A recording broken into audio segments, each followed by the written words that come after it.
Good morning प्यारे बच्चों। आप लोगों की पढ़ाई कैसी चल रही है? ठीक चल रही होगी। मैं आज आप लोगों के लिए सोशियोलॉजी का जो चैप्टर फर्स्ट है उसका पार्ट 4 लेकर आई हूँ। उसमें है आपका क्वेश्चन, समुदाय किसे कहते हैं, नगरीय समुदाय के लक्षण लिखिए। मैं आप लोगों को पहले ही समुदाय किसे कहते हैं ये वाला पोर्शन आपको समझा चुकी हूँ। अब मैं इसको आपको आगे का पोर्शन बताऊँगी कि इसे क्या कहते हैं। नगरीय समुदाय के लक्षण लिखिए, ये मैं आपको बताऊंगी। क्योंकि और समुदाय किसे कहते हैं, ग्रामीण समुदाय के मैं आपको लक्षण बता चुकी हूँ। अब इसमें मैं आपको नगरीय समुदाय के लक्षण बता रही हूँ। नगरीय समुदाय के जो लक्षण हैं वो ठीक ग्रामीण समुदाय के क्या हो जाएंगे, उल्टे हो जाएंगे। जैसे कि ग्रामीण समुदाय में क्या था, सांस्कृतिक भिन्नता नहीं थी, वहाँ पे सांस्कृतिक समानता थी। यहाँ पे क्या आ जाएगी, सांस्कृतिक भिन्नता। क्यों आएगी सांस्कृतिक भिन्नता?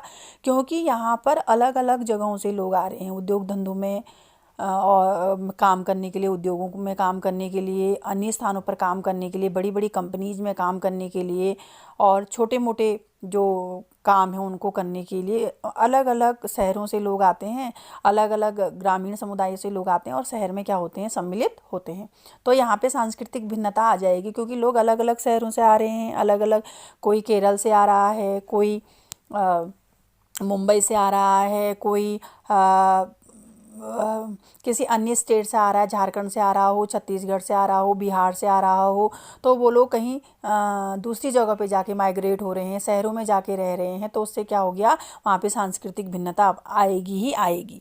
दूसरा इसमें पॉइंट है उद्योग धंधों एवं अन्य व्यवसाय पर आधारित। हाँ, हमने वहाँ पे देखा था वो क्या था, जो हमारा ग्रामीण समुदाय था वो क्या था, कृषि पर आधारित था। वहाँ पे इतने उद्योग धंधे नहीं थे। लेकिन जो हमारा शहरी समुदाय है वो किस पे आधारित होगा, उद्योग धंधों और अन्य व्यवसाय पे आधारित होगा। वहाँ पे क्योंकि जनसंख्या अधिक होगी और वहाँ पे आपके साधन अलग अलग होंगे और सब रोजगार प्राप्त करने के लिए लोग अनेक प्रकार के धंधों में क्या रहेंगे, लिप्त रहेंगे। तो उससे क्या है, उद्योग धंधों पर आधारित ही क्या होगा, हमारा समुदाय होगा। कौन, शहरी समुदाय। तीसरा है आपका इसमें औपचारिक संबंध, यानी कि अप्रत्यक्ष संपर्क। बल्कि गाँव में क्या होता है, प्रत्यक्ष संपर्क होता है। बहुत छोटी सी जगह है, लोग बहुत मिलजुल के रहते हैं, औपचारिकता नहीं होती संबंधों में, अनौपचारिकता होती है। लेकिन शहरी संबंधों में क्या होती है, औपचारिकता, यानी कि अप्रत्यक्ष संबंध। थोड़ी देर के लिए मिलेंगे, बातचीत करेंगे और अपनी अपनी डेस्टिनी में निकल जाएंगे, चले जाएंगे। तो यह है अप्रत्यक्ष संबंध है। चौथा है इसमें अगला जो पॉइंट है वह है प्रकृति से दूरी बहुत कम, यानी कि प्रकृति से दूरी, मैंने कॉमा लगा रखा है बीच में, प्रकृति से क्या है, इनकी दूरी है बहुत कम निकटता है। प्रकृति के पास नहीं रहते। जब आप ग्रामीण लोग प्रकृति के पास रहते, खेती कर रहे हैं, तो उनके पास क्या है, कृषि है उनका व्यवसाय। तो कृषि किससे संबंधित है, आपका पेड़ पौधे हैं। और आपके गांव में क्या होते हैं, जंगलों के बीच में लोग रहते हैं और छोटे छोटे गांव होते हैं, उनके आसपास पेड़ पौधे होते हैं, नदियां हैं, पहाड़ हैं। तो वो लोग तो उसके बीच में रहते हैं। लेकिन शहरों में लोग क्या होते हैं, प्रकृति से दूरी बना के रखते हैं, यानी कि प्रकृति से उनकी निकटता बहुत कम होती है या होती ही नहीं है। अगला पॉइंट है इसमें सहिष्णुता। सहिष्णुता का मतलब ये है कि वहाँ पे अनेक धर्म, जाति, संप्रदाय के लोग रहते हैं जो आपस में मिलजुल के रहते हैं शहरों में। तो उसमें क्या होता है, जाति या धर्म से रिलेटेड भिन्नताएं नहीं होती, सब मिलजुल कर जाते हैं। कहीं कोई अगर ऑफिस में है तो कहीं पे काम कर रहे हैं, किसी फैक्ट्री में अगर मजदूर काम कर रहे हैं तो उनका ग्रुप होता है और अलग अलग धर्म के होते हैं, अलग अलग जाति के होते हैं, अलग अलग संप्रदाय के होते हैं, लेकिन रहते मिलजुल के हैं। तो ये सहिष्णुता है। अगला है आपका अधिक जनसंख्या। जैसा कि मैंने बताया गांव में कम जनसंख्या, यहाँ क्या हो जाएगी, अधिक जनसंख्या। क्योंकि माइग्रेट होके लोग अपना व्यवसाय के लिए और अपनी लाइवलीहुड चलाने के लिए वहाँ पे जा रहे हैं। तो क्या हो जाएगा, अधिक जनसंख्या होगी। व्यक्तित्व का विकास, जब हम वहाँ जाएंगे या किसी शहर में जाते हैं तो हमारे व्यक्तित्व का विकास होता है। क्योंकि हम बहुत सारी चीज़ों से रूबरू होते हैं, बहुत सारी चीज़ों को फेस करते हैं वहाँ पे जाके। गांव में तो हम सरल जीवन जी रहे होते हैं, हमें इतना ज़्यादा पता नहीं होता कि बाहर की दुनिया से कैसे संपर्क है और कैसे रहा जाता है। लेकिन वहाँ पे जाके क्या होता है, व्यक्तित्व का विकास होता है। उसके बाद है आपका अगला पॉइंट व्यक्तिवादिता, यानी कि मैंने जैसा बताया गांव में जो है संबंध क्या होते हैं, बहुत ही घनिष्ठ होते हैं। औपचारिक संबंध नहीं होते, अनौपचारिक संबंध होते हैं, प्रत्यक्ष संबंध होते हैं। लेकिन शहरों में क्या होते हैं, अनौपचारिक संबंध नहीं होते बल्कि औपचारिक संबंध होते हैं, यानी कि क्षण भर के बातचीत और फिर अपने अपने कार्यों में लग जाना या अपने अपने गंतव्य को चला जाना, तो वहाँ पे ज़्यादा कोई किसी से मतलब नहीं रखता, यानी कि व्यक्ति अपने परिवार और अपने तक ही सीमित रहता है। और इसके बाद है आपका अगला जो पॉइंट है वह है ऐच्छिक संपर्क। ऐच्छिक संपर्क का मतलब भी वही है कि जिससे चाहते हैं, जो जिसके साथ उनका काम होगा, औपचारिकता निभाएंगे, जिसके साथ काम होगा उससे ही ऐच्छिक संपर्क साधेंगे। ज़्यादा किसी के साथ घनिष्ठता वहाँ पे नहीं होती, बहुत कम होती है। अगर किसी के साथ आप अपना रिलेशन रखना चाहते हैं तो वो आप अपनी मर्जी से, कुछ ही लोगों के सेलेक्टेड लोग होंगे उनके साथ अपना संबंध रखते हैं, तो ये ऐच्छिक संपर्क है। फिर उसके बाद है सामाजिक गतिशीलता। सामाजिक गतिशीलता वहाँ पे ज़्यादा है। अगर हम गांव में रहेंगे तो उतना ज़्यादा मूवमेंट नहीं होता, क्योंकि मैंने बताया कि बहुत सारे लोग वहाँ पे हैं, अलग अलग व्यवसायों से जुड़े हैं। तो कोई किसी व्यवसाय का काम धंधे के लिए निकल रहा है, कोई ऑफिस के लिए निकल रहा है, कोई कंपनी के लिए निकल रहा है, तो सामाजिक गतिशीलता वहाँ पे ज़्यादा है। और अगर सामाजिक गतिशीलता है क्योंकि लोग बहुत ज़्यादा हैं, आपकी यातायात के साधन वहाँ पे पूर्ण रूप से विकसित हैं।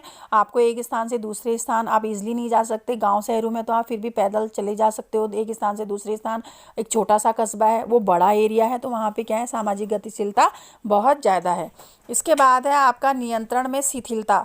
वहाँ पे क्या होता है, सोसाइटीज़ होती हैं और वहाँ पे नियंत्रण में शिथिलता रहती है, क्योंकि वहाँ पे सोसाइटीज़ होती हैं, उनके अपने रूल्स रेगुलेशन होते हैं। सरकार वहाँ पे अगर कोई मेट्रो सिटी है तो उनको ज़्यादा सुविधाएं वहाँ पे मेट्रो सिटीज़ में होती हैं, तो जन समुदाय को नियंत्रित करने के साधन भी वहाँ पे प्रबल होते हैं। तो वहाँ पे क्या है, सामाजिक नियंत्रण भी है, नियंत्रण में शिथिलता है। फिर है परस्पर सहयोग एवं प्रेम की भावना कम। जैसा मैंने बताया, वहाँ पे अनौपचारिक संबंध क्या है, कम है। औपचारिक संबंध है यानी कि थोड़ी देर के संबंध, यानी कि अप्रत्यक्ष संबंध, प्रत्यक्ष संबंध नहीं है। तो क्या है, उससे वहाँ पे जो संबंध हैं वो क्या होते हैं, वहाँ पे प्रेम की भावना क्या हो जाती है, कम हो जाती है। तो ये आपका है नगरीय समुदाय के लक्षण। अब आपका जो अगला क्वेश्चन आ रहा है वो है भारत में जनसंख्या वृद्धि के दुष्परिणाम लिखिए। भारत में जनसंख्या वृद्धि के दुष्परिणाम लिखिए।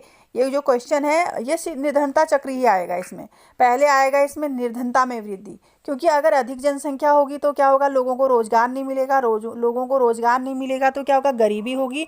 तो इससे क्या होगा, जनसंख्या क्या है, अधिक जनसंख्या को क्या नहीं मिलेगा, रोजगार नहीं मिलेगा, जिससे निर्धनता में यानी कि गरीबी में वृद्धि हो जाएगी।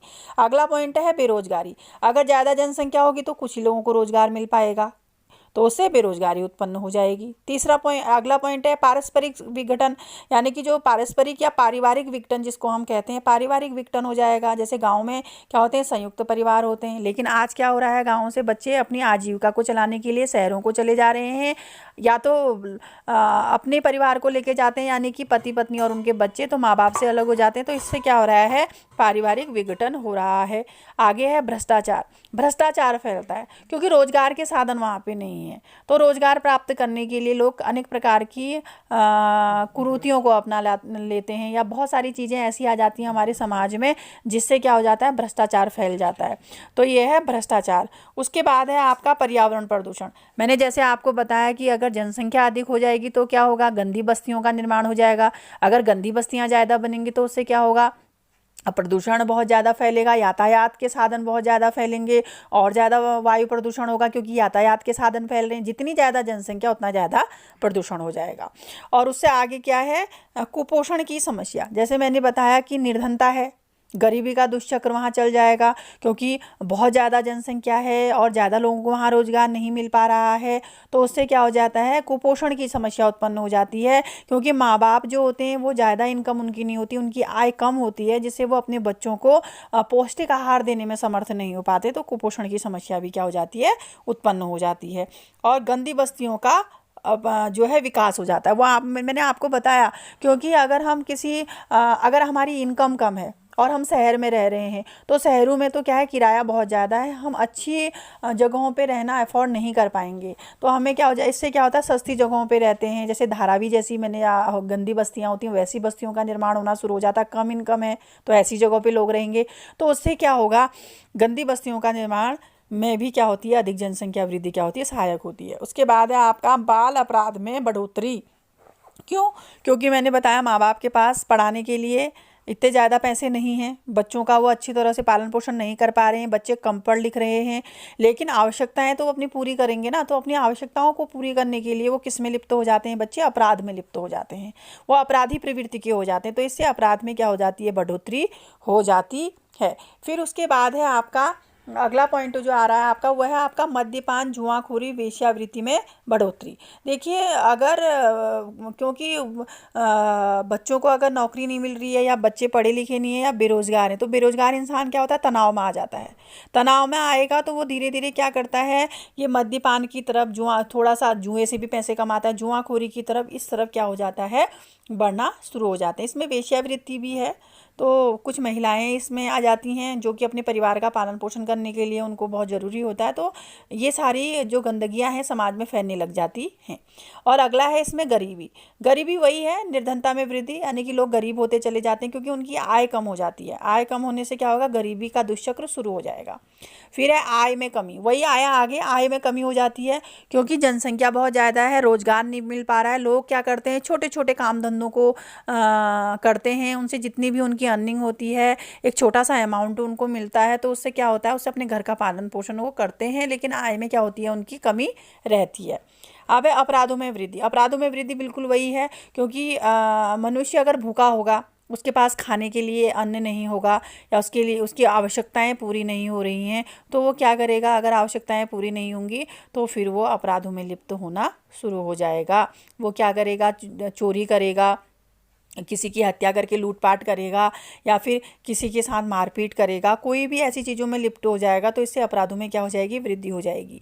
अगला पॉइंट क्या है? प्रकृति का दोहन अधिक हो जाएगा। इस क्या होगा? प्रकृति का इससे दोहन अधिक होगा। प्रकृति का दोहन कैसे अधिक होगा? क्योंकि अगर जनसंख्या बढ़ रही है, जनसंख्या बढ़ रही है, तो इसका मतलब क्या है कि हमारी जो प्रकृति है उसका दोहन ज़्यादा होगा, क्योंकि जनसंख्या बढ़ रही है। और आप देख रहे हो जनसंख्या बढ़ने से आवास की समस्या उत्पन्न हो रही है, उसके लिए जंगलों को काटा जा रहा है, वहाँ पे आवास बनाए जा रहे हैं, या फिर वहाँ जो भी ज़मीन है उसको क्या किया जा रहा है? रिड्यूस किया जा रहा है, वहाँ पे बड़ी बड़ी बिल्डिंग्स बनाई जा रही हैं। तो इससे क्या हो रहा है? हमारी प्रकृति का क्या हो रहा है? हमारी प्रकृति का नाश हो रहा है, यानी कि प्रकृति का दोहन अधिक हो रहा है। तो ये सारे पॉइंट थे कि भारत में जनसंख्या वृद्धि के दुष्परिणाम क्या हैं। ये 2 क्वेश्चन आप कर लीजिएगा, और ये दोनों ही क्वेश्चन बहुत ही इम्पोर्टेंट हैं।